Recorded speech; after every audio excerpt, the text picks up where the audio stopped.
berguru sama orang-orang hebat. Kalau di Malang kan ada Kiai Hasim, ada Kiai Tolha, ada Profesor Malik Fajar, ada Pak Muhajir. Itu semua kan orang-orang yang dulu saya dalam tanda petik berguru dan mengikuti pola kerja, pola inspirasi-inspirasi yang Kiai Hasim, Kiai Tolha Hasan, Profesor Malik Fajar. Itu kan saya kira guru saya langsung.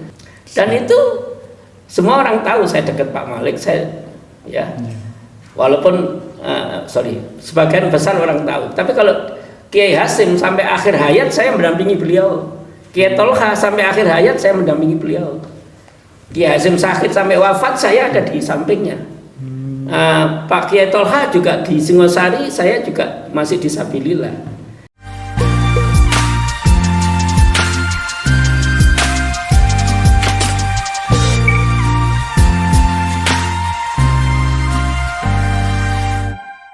Assalamualaikum warahmatullahi wabarakatuh. Selamat datang di Tugu Inspirasi, membincang inspirasi dengan orang-orang hebat.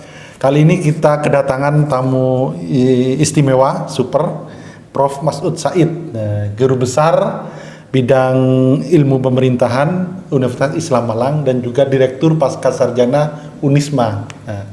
Dan itu jabatan beliau yang nomor 1 dari 12 jabatan. Saya baca beliau adalah juga komisaris Bank Jatim, terus ketua ISNU, terus ketua Kisnu Jatim, ketua Dewan Pembina IKAPI, lalu banyak sekali lah, ada juga di Sabilillah, banyak sekali jabatan beliau, dan juga ada juga di Rumah Sakit Saifullah Anwar. Nah, kita ingin membahas tentang legacy hidup lah. Nah, ini Prof ini kalau dari kacamata masyarakat pada umumnya kan termasuk orang yang sukses.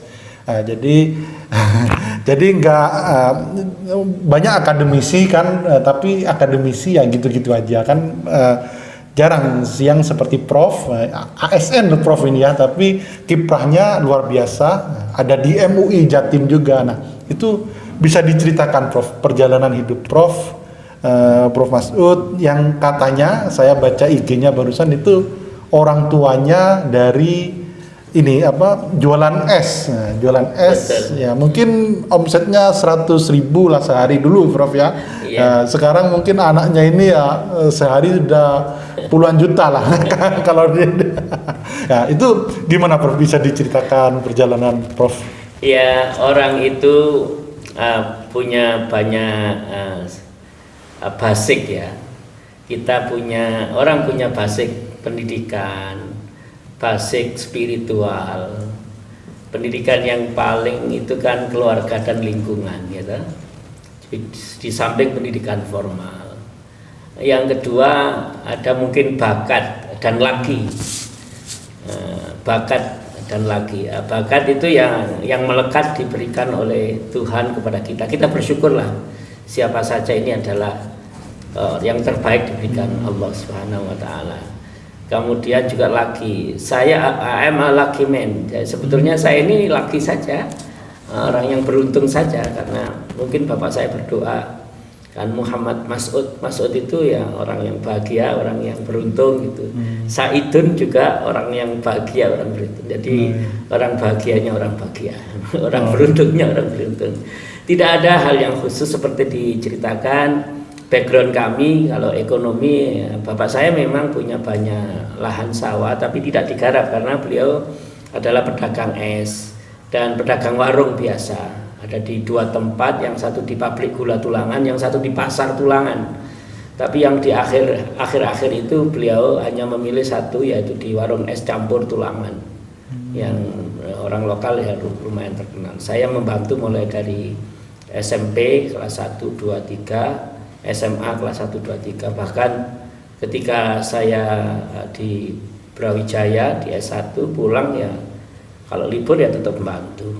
Bahkan saya nikah 93, istri saya juga sempat saya ajak ke warung untuk menungguin warung itu, masih survive. Sekarang sudah nggak ada.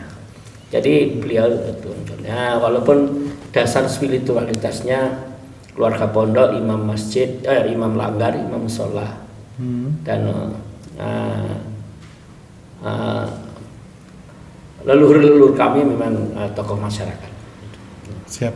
Nah itu ini Prof, kok bisa anak seorang tukang es itu mampu melakukan lompatan-lompatan di kehidupan, nah, sampai kuliah di S3 di Australia gitu. Nah itu gimana Prof? Itu memang ya biasa saja, kita ini kan ya bukan karena pinter, tapi oleh kepala sekolah dianggap terbaik di SD, terbaik di SMP, kemudian SMA itu SMA sangat favorit, SMA 1 ya bukan terbaik tapi termasuk golongan yang dia dapat apa namanya PMDK dulu, kayak lolos SMNPTN gitu loh di Brawijaya itu. Kemudian S1 biasa kita nulis di beberapa media, aktif di organisasi, memperkuat diri sambil kemudian tentu ya mujahadah kepada Tuhan, kepada Allah, dan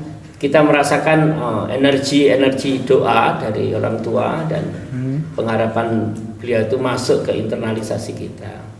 Kalau ikhtiar ya kita kan harus bekerja keras, harus silaturahmi, gitu-gitu aja, nggak ada yang sangat istimewa, biasa aja. Ngikuti alur kehidupan aja.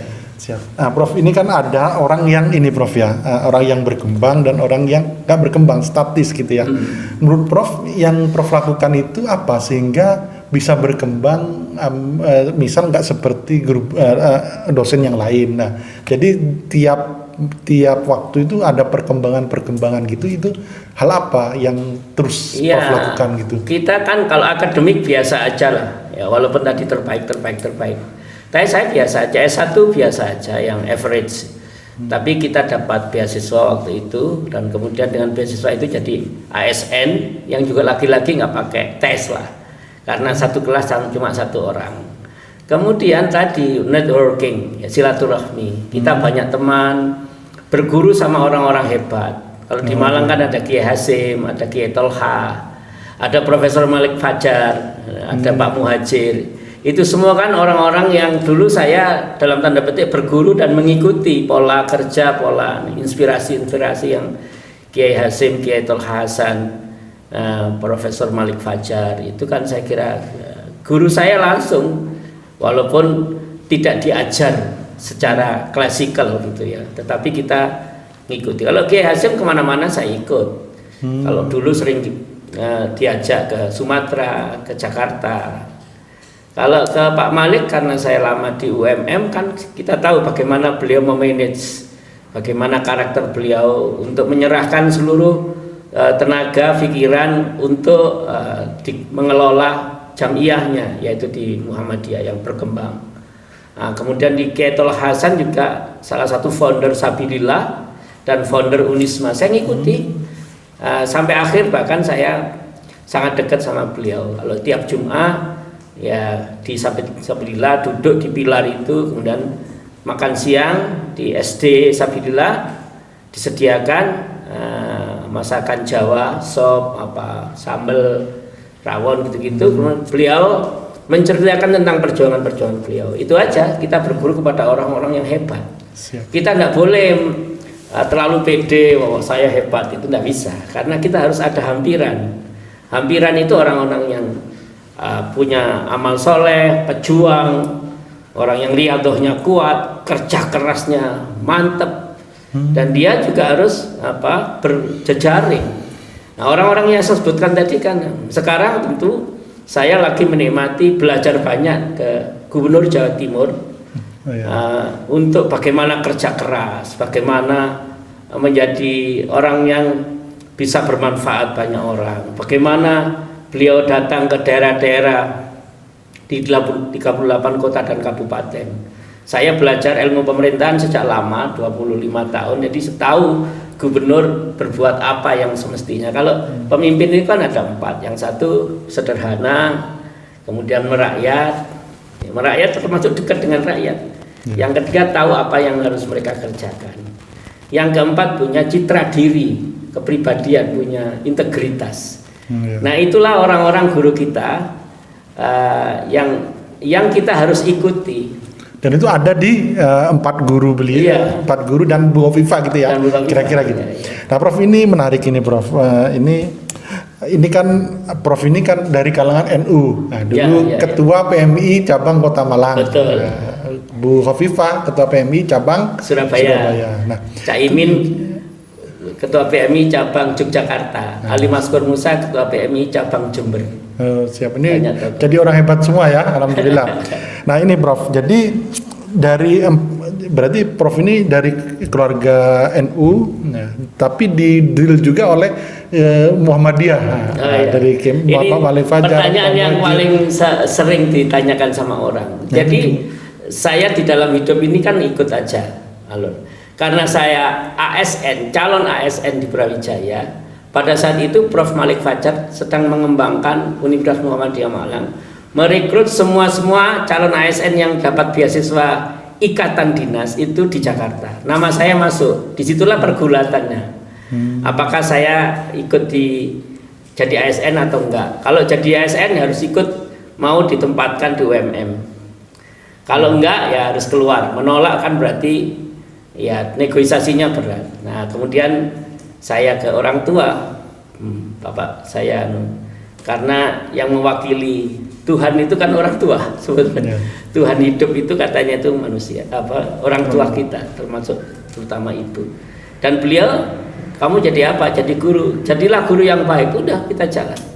We don't know the future. Kita enggak ngerancang macam-macam. Kita jalan aja di situ. Ternyata kan banyak saya belajar di UMM untuk kita praktekkan di beberapa tempat yang lain. Siap. Ya. Apa Prof yang role model apa yang didapat dari sosok kayak Malik Fajar atau Prof Muhajir Effendi? Nah, itu Dua-duanya memisahkan kepemilikan jamiah, organisasi, universitas dengan kepemilikan pribadi. Itu keras, dan itu untuk diri beliau sendiri. contohnya gimana maksudnya, Prof? Ya, nggak ngambil semuanya. Kalau bukan haknya nggak ngambil. Dia nggak ngambil advantage material dari situ. Oh, tidak ada konflik kepentingan kira-kira? Tidak gitu. ada konflik kepentingan. Nah, itu kan salah satu unsur pemerintahan dan unsur bisnis yang bagus. Ya, we have to divide, ya, our interest and organizational interest. Kita harus memisahkan. Jadi beliau tetap jadi orang biasa, enak aja. Semua diserahkan ke satu. Yang kedua, sama saja di NU juga kerja keras. Kita ini tidak bisa nggak kerja keras. Mungkin generasi yang sebagian kan inginnya cepat, inginnya melompat, inginnya instan. Saya menurut pengetahuan dan pengalaman saya itu banyak yang bisa instan, tapi ajurnya juga instan, turunnya juga cepat. Sesuatu yang dicapai mudah dan kemudian saya kira mempertahankannya lebih sulit. Tapi kalau kita ini terus standing dengan kaidah-kaidah yang kuat, saya kira kita akan kuat. Jadi apapun dan tidak jadi apapun. Siap. Jadi itu yang ketiga di Pak Malik Fajar, ya strong leadership. Nah, saya ini ketua IPNU dulu. SMP sudah ketua IPNU. Di mahasiswa ketua PMII. Sekarang ketua ISNU. Tapi kan tidak ada masalah sebetulnya, karena pada saat itu ada urunannya Kiai Hasim sama Kiai Hasim sama Prof Malik itu berteman dulu, Muhammadiyah NU. Dan Pak Malik tahu Pak Hasim itu anak sampean, saya suruh sekolah di luar negeri. Anak sampean disuruh, dia ada komunikator dua orangnya ini. Jadi tidak ada masalah, mungkin yang masalah yang di bawah-bawah. Kalau yang di top leader, yang paling besar dulu itu kan Kiai Hasim, karena ketua PBNU 2 periode. Yang paling besar salah satunya kan di samping tentu Al-Makfurlah Prof Syafi'i Ma'arif yang mudah-mudahan beliau masuk surga dan dimaafkan Allah. Itu kan Pak Malik tokohnya. Di samping Pak Din mungkin sebutlah nama Pak A.R. Fakhruddin gitu. Tapi Pak Malik itu berteman dan sama-sama di One Team Press. Jadi saya ini terpantau 2 orang itu. 2 orang besar. Ya yang mendidik Prof Masud ya. Itu bedanya apa Prof antara kepemimpinannya Prof Malik sama Prof Hasim yang Prof dapat itu apa Prof yang Kalau Pak Malik itu kan menyampaikan sesuatu dengan happy, dengan enak, dengan lancar dan dengan bahasa-bahasa masyarakat. Tapi Pak Kiai Hasim itu bahasa Arabnya bagus, bahasa Inggrisnya hebat. Dia ketua ACICIS dulu, Sekjen ACICIS. Nah, kemudian Pak Malik itu straightforward aja. Dia semacam big director sama ya kayak komisaris lah beliau itu. Yang menanamkan nilai-nilai, tapi sama-sama hard worker. Mereka 20 jam juga kerja. Yang ini juga ditiru oleh Bu Khofifah, lebih kuat lagi, lebih strong lagi. Jadi tidak ada lah perbedaan yang membedakan. Tapi duanya bagi saya inspirasi dua-duanya. Saya harus akui itu karena itu. Dan kita harus legowo kepada diri kita, monolog. Mas Ud, kamu ini tidak ada apa-apanya. Kamu ini tidak pinter. Lihat orang-orang itu dan tiru, jangan hanya lihat. Gitu, tiru kerjanya. Dan kita secara nggak sengaja terbawa oleh Kiai Tolha Hasan, luar biasa. Bagaimana keikhlasan ditanamkan, kejujuran. Karena kalau orang nggak ikhlas berjuang itu sebentar lagi hilang sudah. Apalagi nggak jujur. Nah, kita masih belajar ke sana terus karena inspirasi tadi tokoh-tokoh besar itu. Dan itu semua orang tahu saya dekat Pak Malik, walaupun sebagian besar orang tahu. Tapi kalau Kiai Hasim sampai akhir hayat saya mendampingi beliau. Kiai Tolha sampai akhir hayat saya mendampingi beliau. Kiai Hasim sakit sampai wafat saya ada di sampingnya. Pak Kiai Tolha juga di Singosari, saya juga masih di Sabilillah. Jadi kita membawa pesan-pesan moral, pesan-pesan manajerial, pesan-pesan dakwah tinggi gitu ya. Kita membawa amanah untuk mengembangkan diri secara keilmuan. Jadi kalau saya bilang itu kita harus utama di bidang akademik, sekaligus utama di bidang sosial politik, sekaligus utama di bidang integritas moral, sekaligus utama di bidang profesional. Being profesional punya integritas moral, tapi ilmunya itu harus tinggi. Makanya saya sekolah. Kawan-kawan yang saya sebutkan tadi, ketua-ketua PMI tidak ada yang belum nggak ada yang pilihannya ke akademik. Ke politik ya. Kalau memilih akademik itu ya dicuekin, nggak punya uang kan nggak apa-apa. Tapi akhirnya kan juga bukan ya rafa'illahu alladziina aamanu minkum walladziina utul ilma darajat. Ya Allah kan yang amanu minkum, yang beriman saya yakin, dan utul ilma yang cari ilmu. Nah kalau janji Allah itu pasti dikasih lah. Itu bukan janji lurah, itu janji Allah, itu pasti benar gitu. Siap Prof. Jadi dari tokoh besar NU dan Muhammadiyah itu semuanya mengajarkan kerja keras ya, integritas. Nah itu kok bisa Prof itu dulu ketika muda, itu kok bisa belajar ke orang-orang hebat ini kan mungkin nggak semua orang bisa seperti itu ya. Mungkin kan dulu kan Prof nggak ada privilege kan karena bapak orang tua nggak kenal beliau. Nah itu modal apa Prof untuk bisa berguru dengan orang-orang hebat ini Prof? Ya mungkin kayaknya gurunya Mas Irham lah, katanya Mas Akwa lah, ini silaturahmi, komunikasi, mau ngalah, mau dengerin, mau manut, itu aja kan kalau murid itu. Ya mau belajar, mau dengerin, mau ngalah, manut. Ya kepada guru begitu. Tapi ketika kita memimpin keras nggak apa-apa, ya kan? Tapi kalau kita ini nggak nganut, nggak terisi itu ilmu. Kalau kita ini nggak ngalah, kita nggak menjadi anaknya, anak bimbingannya, nggak bisa. Jadi saya ini nakal, tapi kan manut. Nah manut itu ada mungkin ya, inilah yang saya kira-kira spontan saya jawab sama Mas Irham, apa kira-kira kok bisa ya manut. Dan kebetulan sejarah hidup saya mengharuskan ketemu sama Pak Malik, ketemu sama Kiai Tolha di Sabilillah, ketemu sama Kiai Hasim karena saya ketua PMII, dulu Pak Hasim juga ketua PMII cabang Malang sama, ada rootnya. Dan saya jalanlah itu semua. Dan itu di maintain, ya mungkin. Di maintain. Mungkin banyak orang yang pernah berhubungan tapi nggak maintain sehingga manfaatnya kurang begitu dapat gitu mungkin. Nah, itu namanya istiqomah. Jadi berbuat baik itu gampang. Yang sulit adalah mempertahankan kebaikan itu. Itu maksudnya di istiqomah. Walladzina jahadu fina lanahdiyannahum subulana wa innallaha lamal muslimin.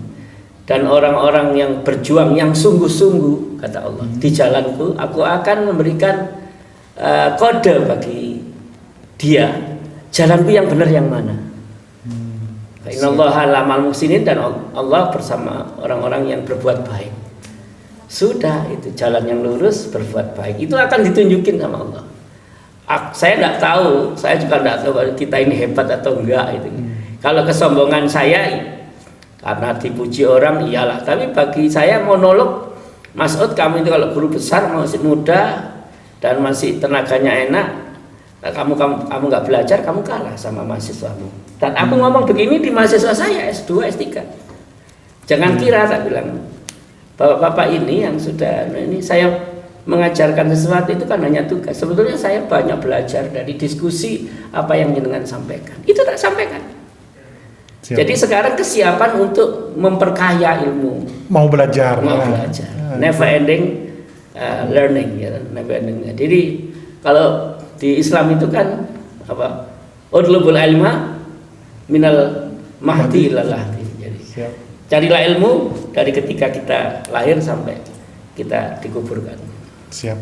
Nah, kita juga kita bahas menarik juga kedekatannya beliau dengan Bu Hovifah. Nah, ini kan banyak orang pintar di Jawa Timur. Nah, tapi kenapa Bu Hovifah itu kliknya dengan Prof Mas'ud? Kira-kira kenapa Prof itu, Prof? Ya, satu mungkin karena gurunya hampir sama. Beliau punya guru Gus Dur, punya guru Kiai Hasim. Dari ratusan guru itu ada yang sama. Punya guru Kiai Salahuddin Wahid, mungkin punya pembina namanya Kiai Tol Hasan. Yang kedua, kami secara ideologis sama. Yang kedua ya kami itu lebih dari baiknya Bu Hovifah aja ke saya, memberi kesempatan ruang waktu untuk saling berdiskusi. Tidak ada keistimewaan apa-apa saya. Yang kedua, yang ketiga mungkin lah ya, pilihan itu kan orang yang sudah tahu, yang saya mendampingi beliau sejak 2015 awal, 2017, 2018, 2019, 2020, 2021, 2022. Ya orang seperti saya di beliau kan juga banyak mungkin. Ya, salah satunya saya. Ya kalau itu lebih dari kepercayaan aja. Yang ketiga ya mungkin nyambung, kalau ada apa itu channelingnya nyambung, kami saling menjaga kehormatan, kami saling support, saya tetap patuh tawaduk sama beliau menghargai. Masa ada gubernur kalau chat itu masih basa nggih mboten ngapunten gitu. Kalau saya enggak, kalau anak buah saya enggak, gimana kamu? Enggak, beliau masih ngapunten, nyun sewu Prof. Wah itu bagi saya kehormatan luar biasa, dan saya belum memberi apa-apa sama beliau, cuma ya mendampingi diskusi aja. Siap.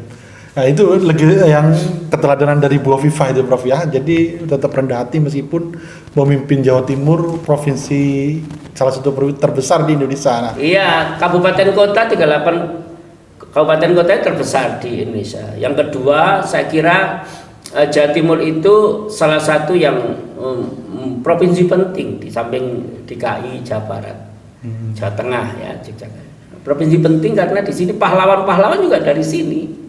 Ialah Sutomo, Kiai Hasim As'ari, Kiai Wahid Hasim. Di sini juga di Blitar juga dulu ada Pak Karno. Wah banyak ini Kiai Maskur, banyak di ini. Nah kemudian beliau tajam sekali, sangat clever kalau saya bilang, karena fast learner. Jadi data, fakta, baik yang sifatnya global, dan beliau mau turun ke lapangan, itu yang jarang. Beliau tetap sederhana, tetap merakyat. Jadi kalau mau survei polling itu, masyarakat seluruh di polling itu hanya minta 4. 1, dia tetap merakyat. 2, pemimpin yang jujur. Dia termasuk menurut saya yang jujur. Kemudian yang ketiga, ya dia pekerja keras dan mau ke lapangan, tetap sederhana. Wong jadi menteri nggak punya mobil bagus. Ya. Menteri 2 kali, ketua DPR, ketua komisi 8 dan komisi 6, usia 24 tahun. Pulang di Jakarta tidak jadi, dalam tanda petik tidak punya apa-apa. Saya saksinya. Kan tetap sederhana. Kalau samain sama saya jadi ketua komisi DPR kemudian menteri 2 kali, ya mungkin nggak di sini. Cari rumah yang bagaimana. Enggak, beliau tetap di rumah warisannya di Jakarta, ya gang kecil gitu. Saya sering ke rumah beliau, sangat sederhana. Ya itu yang kita banyak belajar dari beliau. Ketawaduannya sama kiai, totalitas bekerja from 24 hours, she is working nearly 20 hours, 20 jam. Juga gila kerja juga beliau berarti. Gila Prof, kerja, ya? gila. Dan hasilnya menurut Prof gimana, Prof? Jawa Timur ini? Comparatively sekarang saya kan tanpa menghilangkan hormat kepada gubernur lain, banyak percepatan pendidikan misalnya. Anak-anak kita sekarang yang diterima SNMPTN dan SBMPTN selama 3 tahun berturut-turut sejak beliau itu tertinggi di seluruh provinsi. Kalau Jawa Barat yang daftarkan banyak, tapi yang diterima kita. Kemudian panen padi termasuk, kita ini pemasok, udah ngalahkan Jawa Tengah. Kemudian olimpiade anak-anak sekarang kan ini ditangani provinsi ya, SMA sama SMK. Itu sekarang 8 kali di DKI, sekarang diambil alih oleh Jawa Timur. Kemudian yang grand prize ya, hal-hal yang keuangan daerah, speedingnya kuat, pembangunan daerah, koordinasi antar lini. Antar lini itu Kapolda, kemudian Panglima Daerah Militer, BI, OJK, Majelis Ulama, Pondok Pesantren, kampus-kampus, petani, pedagang, UMKM, hal-hal yang masyarakat biasa, pedagang itu beliau sapa semua. Kabupaten kota ada kawan saya mengatakan, Prof kok sering sih Sobo Madiun, Bu Khofifah. Kemudian ada kawan saya yang lain di Banyuwangi bilang, Prof kok sering sekali ke Banyuwangi. Mereka nggak tahu bahwa semua sering, Pak, ya? Semua sering gitu. Jadi saya nggak dikira di anak emas kan, enggak, karena dia memang muter itu. Siap. Dan itu jarang. Hari pertama beliau ke Madura, Pak Emil ke Trenggalek dan ke Malang Raya, dibagi. Itu bukan ongkang-ongkang di sini kemudian nulis, enggak ada.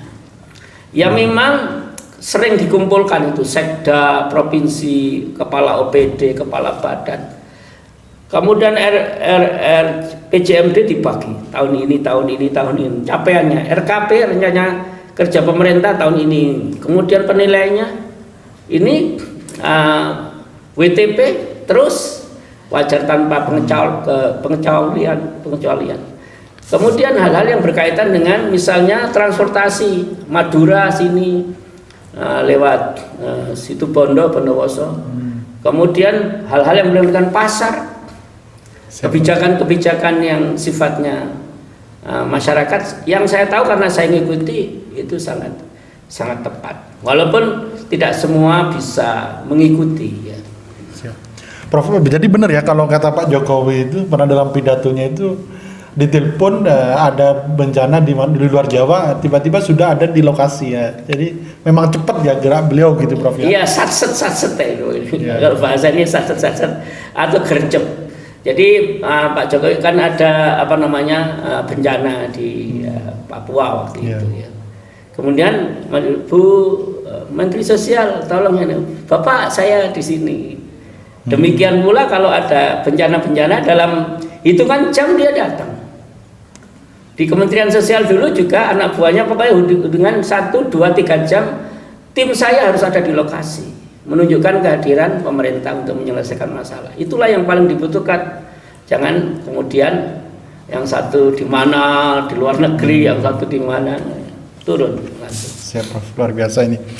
Nah, terus ini Prof, ini kembali ke Prof gitu ya. Jadi kan ada 12 jabatan tadi dan banyak kesibukan lah. Nah itu gimana Prof? Maksudnya mengaturnya, terus itu apa memang kebiasaan dari muda atau gimana Prof? Kebiasaan dari muda, saya mimpin mulai dari ya ikut pramuka dulu, ikut IPNU. Nggak pernah saya dalam hidup saya tidak mimpin itu. Organisasi sosial, organisasi pelajar, kemahasiswaan, organisasi akademik. Jadi sekarang sudah terbiasa.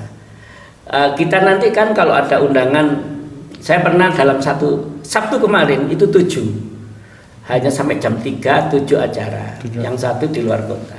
Ya kita urut mana prioritasnya. Santai aja, kalau nggak bisa menyampaikan didelegasikan. Misalnya ISNU Jatim kan kita 38 kota kabupaten, ya dan coveragenya. Ya kita pasang tim yang kuat di PW ISNU, kemudian kita pasang juga kawan-kawan, kita komunikasi terus mengenai toko-toko yang ada di Mataraman, kita punya toko-toko yang ada di Tapal Kuda, kita punya toko yang ada di Surabaya, Sidoarjo, Gresik, saya punya toko-toko yang ada di Tuban, Bojonegoro, kita punya. Sehingga itu kalau kita komunikasi tinggal diwakilkan. Kalau enggak pakai hybrid, saya pidato biasa dan sama. Sekarang kan sudah terbiasa Zoom, sama nilainya, kita tinggal teknologinya aja. Kemudian makalah disampaikan. Yang lain-lain nggak ada. Tapi enaknya saya itu kan gampang tidur dan gampang makan. Istirahatnya gampang, jadi nggak ada masalah juga. Kalau minggu saya masak. Oh, masak sendiri?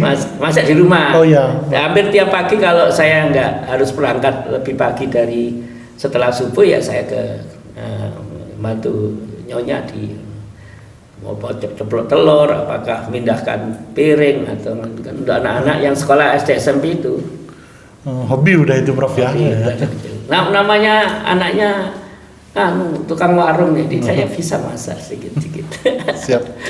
Nah, pembagiannya gimana Prof? Maksudnya dari 12 kegiatan ini berarti Prof setiap hari keliling terus, maksudnya nggak ada? Nggak, jadi paling yang pokok itu kantor saya kan yang di Malang kan ada 2, yang di pasca sarjana pastilah mulai jam setengah 9 sampai jam 1 kayak gini. Hari ini tadi kan jam 1 baru kalau ada kegiatan keluar. Lalu kadang-kadang disabilillah. Kemudian kalau di Surabaya Bank Jatim, ya kalau ada rapat komisaris, rapat direksi, penentuan atau RUPS atau rancangan kegiatan tahunan atau evaluasi, ya saya harus datang 2-3 jam. Sini sana kan 1,5 jam, pulang 1,5 jam, kegiatannya 2-3 jam. Sore masih bisa kegiatan ngelayani yang lain-lain yang bisa after hours. Kemudian diskusi sama Bu Gubernur, telepon, WA, istilahnya itu kan informasi, beliau ngasih feeding gitu kan. Kita ini kita namanya diskusi. Beliau lah, dia orang hebat, sudah tidak perlu dibantu yang terlalu detail. Beliau juga sudah top lah. Kita hanya teman diskusi aja. Siap Prof. Kalau kemudian yang lain-lain, ya kalau yayasan-yayasan yang saya pimpin atau penasehat-penasehat IKP, kemudian sekarang penasehat yayasan Nurul Abyad yang anak yatim itu, disabilillah, itu kan tentatif aja. Nggak ada yang membebani saya. Jabatan itu berapa itu? Misalnya 12. Ada tambah 1 yang saya belum lulus. Apa Prof? Jabatan yang sangat saya berat itu adalah kepala keluarga. Nah itu gimana Prof ya? Ya saya walaupun kemana-mana, kalau tidak dibutuhkan nginep, saya tidak nginep. Harus tidur. Jadi dari Surabaya itu jam 2, jam 3 biasa. Seminggu 3 kali biasa. Tapi harus tidur di rumah. Sehingga fresh pagi, ganti pakaian, sholat, sarapan sendiri, bantu, kemudian salim anak-anak, berdoa, jalan lagi. Jadi meskipun karir luar biasa, tetap keluarga nomor satu, Prof. Nah iya, karena itu tanggung jawab paling besar itu. Nah itu gimana untuk waktu sama keluarga, spend waktunya gimana? Enggak apa-apa. Jadi istri saya di rumah full penuh, Ya.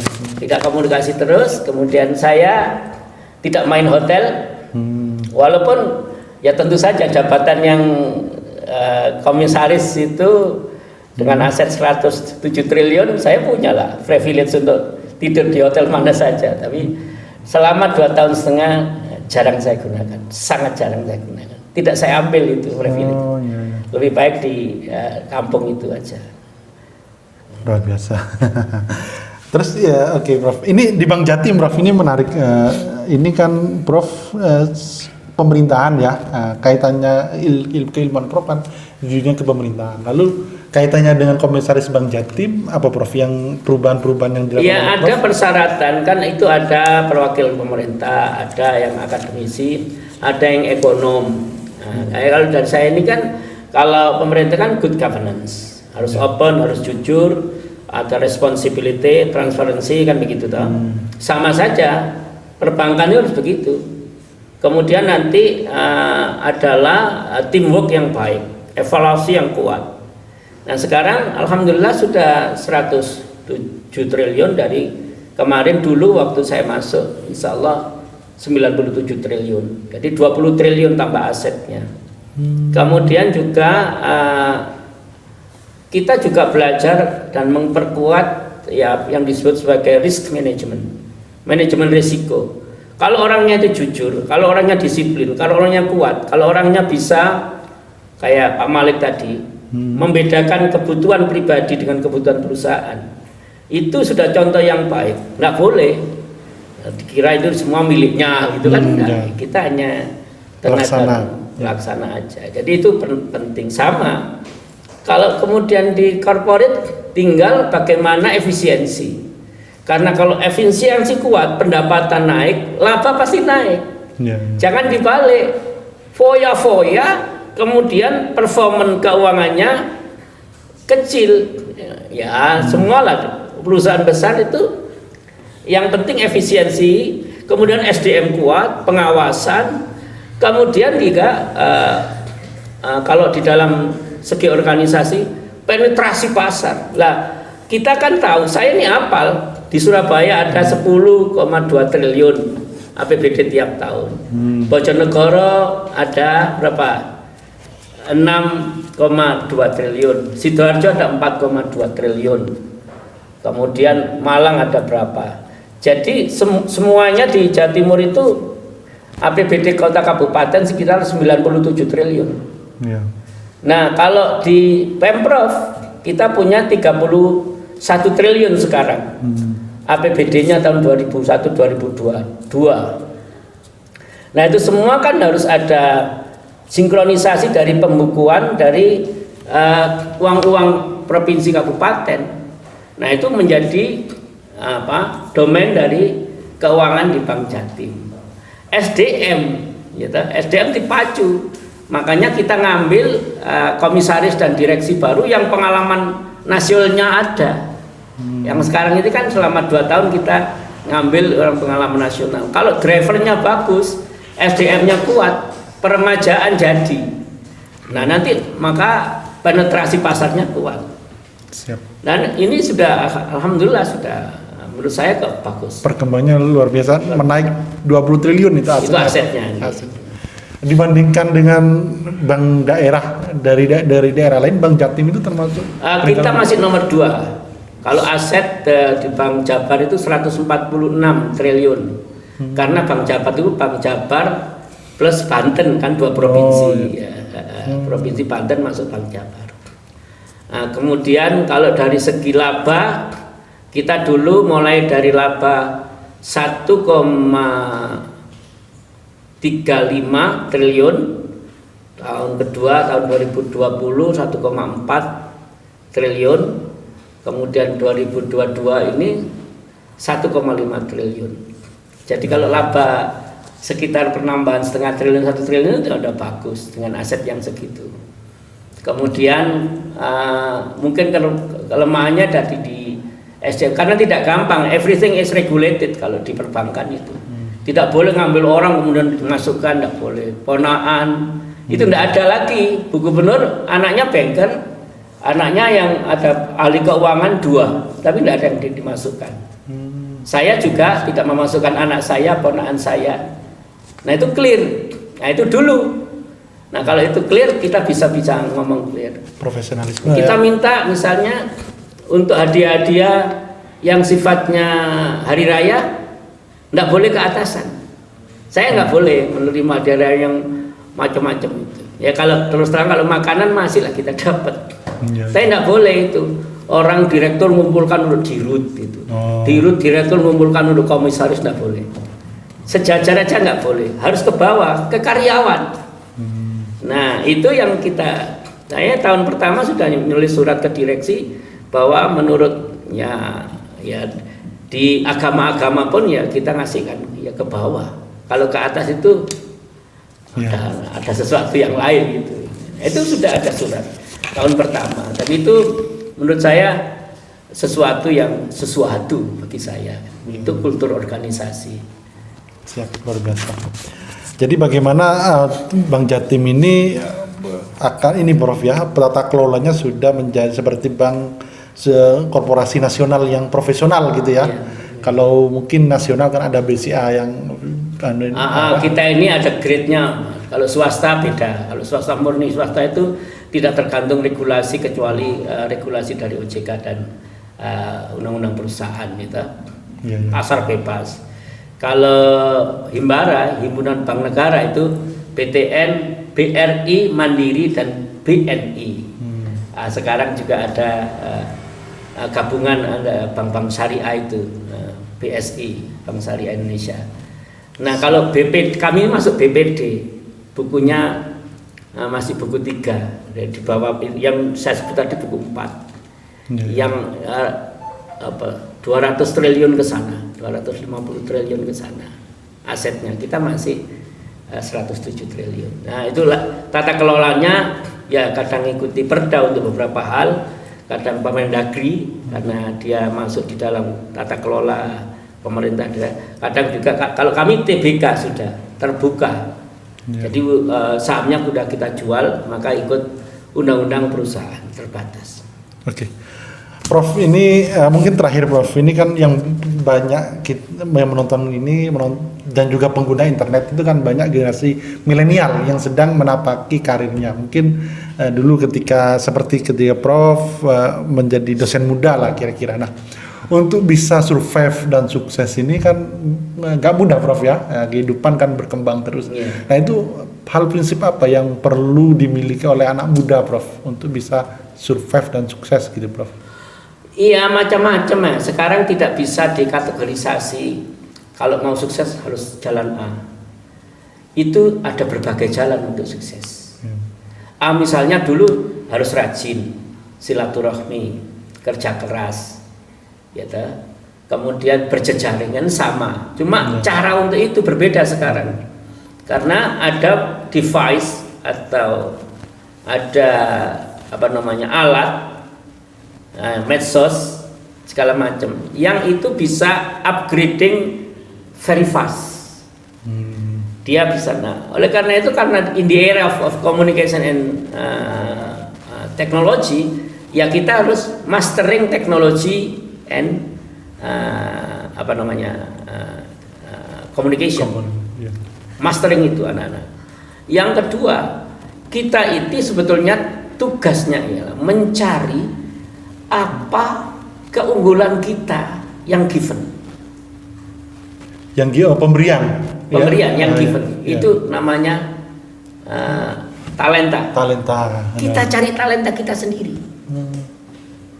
Itu ada, cuman gagal itu kalau kita sampai usia 25 enggak ngerti talenta kita itu apa. Kita mengembangkan hal yang lain yang tidak termasuk talented kita, rugi kita waktu. Jadi kalau anak pintar sepak bola, ya udah sepak bola aja, nggak perlu kuliah semacam-macam. Ya kuliah cukup lah, tidak usah yang S2, S3. Nanti jadi guru, jadi dosen kayak saya. Nah, ya kalau communication tidak hanya mastering tapi bagaimana organizing komunikator-komunikator itu. Tapi yang dasar itu tetap kejujuran, networking tetap di mana-mana, tapi caranya macam-macam. Jangan membujuk, jangan nyeleweng, jangan pokoknya semua harus ada tanggung jawabnya. Integritas lah, itu nomor satu. Semua pegawai itu hanya diambil akhirnya integritasnya, terutama ketika usia 25 ke atas. Nakal itu udah cukup lah, 17, 18, 19 sudah stop itu.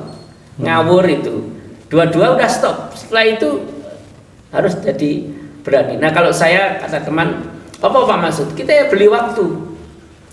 Beli waktu itu bekerja yang untuk maximizing our talenta.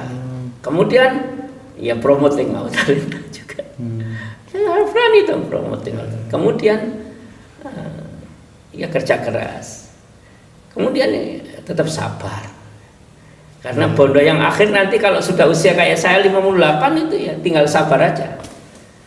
Kalau kita sabar, tetap tadi istiqomah. Sabar itu tidak nyerah tapi terus dengan segala tantangan jadilah itu. Allah menciptakan setiap orang itu dengan talentanya masing-masing. Cuma guru, orang tua kadang tidak tahu apa talentanya. Termasuk diri orang itu sendiri kadang nggak tahu apa talentanya sehingga dia bekerja tidak sesuai dengan talentanya. Yang ketiga, education. Katanya siapa ahli fisika terkenal itu yang Einstein atau Albert Einstein, sekolah yang sesungguhnya cari di Google adalah ketika kita sudah meninggalkan bangku sekolah. Menarik, ya, betul. Ini Einstein, orang yang kecerdasannya termasuk yang paling nomor wahid, yang fisikanya nomor wahid, orang paling terkenal nomor wahid. Katanya dia, sekolah sesungguhnya, kan dia gagal dulu sekolahnya. Sekolah sesungguhnya adalah setelah kita meninggalkan sekolah. Usia jenengan, saya, teman-teman yang lain di sini, itu sekarang sedang sekolah. Hati-hati, ya harus rajin, pintar baca, ya, baca situasi. Siap. Nah terkait talenta itu mungkin ini yang mendasari Prof nggak terjun ke dunia teman-teman Prof politik saya gitu ya? Politik. Kenapa? Jadi, karena dari kawan-kawan saya itu kalau orang 10, 8 ke politik dengan segala variasinya. Dan Prof merasa nggak ada talenta di situ. Ilmu saya itu ilmu politik. Jadi S3 saya itu School of Political and International Studies. Walaupun masuk core-nya ke governance studies ya, ke studi pemerintahan. Tapi saya nggak cocok nggak masuk ke politik. Ke dunia politik yang partisan gitu. Siap. Oke Prof, kita banyak dapat ilmu siang ini untuk peserta audien kita. Nah ini Prof, mungkin terakhir ini soal Indonesia Emas itu 2045. Nah itu apa yang perlu dipersiapkan Prof oleh generasi kita? Kita ada 3 lingkungan besar Indonesia yang berat. Satu China. China itu adalah raksasa yang sekarang lagi bangun. Yang dia akan hantam Amerika, hantam Eropa, hantam Timur Tengah, dan kita juga kena. Karena cengkeraman China itu kuat. Nah itu kita harus mengikuti apa perkembangan di sana. Dan awas tentang politik mereka. Yang kedua, yang jangka pendek itu politik perang Ukraina Rusia. Perang Ukraina Rusia itu betul-betul mempengaruhi pasok dari beberapa industri strategis, termasuk energi, termasuk hal-hal yang berkaitan dengan perdagangan internasional. Nah, kita akan krisis karena minyak kita itu akan sangat mahal. Dan APBN akan tergerus mungkin 20% untuk subsidi-subsidi itu, ratusan triliun. Nah yang ketiga, kita ini in the era of communication and technology. Nah, mastering anak-anak di teknologi dan kemarin pandemi itu membuat kita ini sebetulnya in the middle of nowhere. Kita tidak tahu kita di mana. Nah, 3 hal itu dipertimbangkan. Nah, untuk itu yang lingkungan. Kalau lingkungan di Indonesia, saya bermimpi kepemimpinan itu ya tadi yang jujur, yang merakyat, yang tahu masalah, detail itu. Dan dia punya kepribadian, dia punya karakter yang kuat. Itu di semua tingkatan. Problem juga kita tidak hanya di pemerintahan eksekutif, di legislatif juga harus dibenahi. Nah, ini yang paling berat. Kita nggak bisa mengkritik legislatif, karena legislatif itu adalah orang-orang yang mungkin tugasnya mengkritik, salah satunya ya, menjaga mengkritik. Tapi kalau kata Pak Hasim itu harus ada ada semacam kerja bareng agar semuanya bertata rapi. Jadi yang problematik itu kalau saya mau jujur juga di legislatif, di eksekutif, di yudikatif, termasuk di penyelenggara hukum lah. Itu masih problem yang kita tidak bisa menyelesaikan walaupun kita merasakan. Nah itu. Nah kalau untuk anak-anak muda Indonesia itu, anak muda yang hebat-hebat, sangat hebat-hebat. Asalkan lingkungan milihnya itu kuat. Nah tadi syarat-syarat eksternal, syarat-syarat pemerintahan internal, kepemimpinan, karakter, lembaga-lembaga negara, yang penting itu harus bersih, harus merakyat, harus tahu tugas, harus disiplin, harus mengikuti tata aturan pemerintahan NKRI, itu harus Pancasila. Kalau enggak, bubar ini kita. Siap, Prof. Terima kasih ya, kita banyak dapat ilmu siang ini. Teman-teman semoga bermanfaat dan terus ikuti Tugu Inspirasi, membincang inspirasi dengan orang hebat. Terima kasih, Prof. Saya terima kasih. Saya banyak mendapat inspirasi juga. Siap. Terima kasih. Assalamualaikum warahmatullahi wabarakatuh. Waalaikumsalam warahmatullahi wabarakatuh.